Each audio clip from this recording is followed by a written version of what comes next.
Hello friend, તો કેમ છો બધા? તો આજે આપણે ડ્રેગન ફ્રૂટનું જ્યુસ બનાવશું. તો આજે મેં સરસ માર્કેટમાંથી સરસ ડ્રેગન લીધું છે અને તેનું આપણે જ્યુસ બનાવશું. તો મારી ચેનલમાં નવા આવ્યા હોય તો મને લાઈક કરી અને સબસ્ક્રાઈબ કરજો. સબસ્ક્રાઈબ કરવાનું ભૂલતા નહીં. તો જો મેં સરસ લાલ ગુલાબી કલરનું ડ્રેગન લીધું છે, તેના સરસ મજાના પીસ બનાવેલા છે. ડ્રેગન ફ્રૂટનું જ્યુસ આમ તો સેહત માટે બહુ જ સારું છે. જો કોઈને તાવ હોય, અત્યારે ભાદરવા મહિનામાં બહુ જ બીમારી ચાલે છે, તો જો કોઈના ઘરમાં તબિયત ખરાબ હોય તો ડ્રેગન ફ્રૂટનું જ્યુસ પીવા માટે આવે તો બહુ જ ફાયદાકારક છે.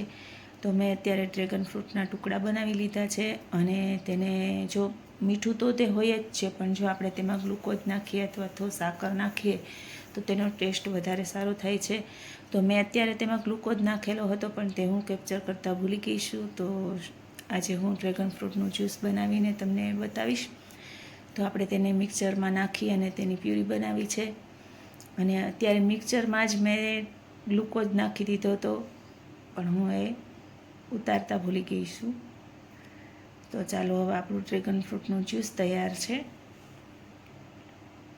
હવે આપણે તેને મિક્સરમાં 5 મિનિટ માટે ફેરવી લઈશું.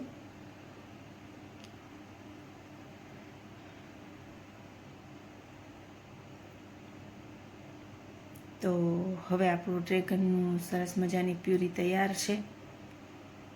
તમે જોઈ શકો છો, સરસ મજાનું જો મિક્સરમાં સરસ ગ્રાઇન્ડ થઈ ગયું છે.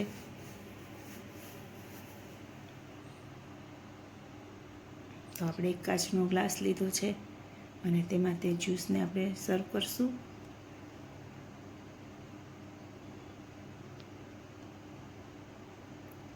તો તમે પણ તમારા ઘરે તમારા બાળકોને, તમારા વડીલોને અત્યારે આ ડ્રેગન ફ્રૂટનું જ્યુસ આપશો તો મને કોમેન્ટ કરીને બતાવજો કે આ જ્યુસ કેવું બન્યું છે અને મને લાઈક અને શેર અને સબસ્ક્રાઈબ કરજો. નમસ્તે.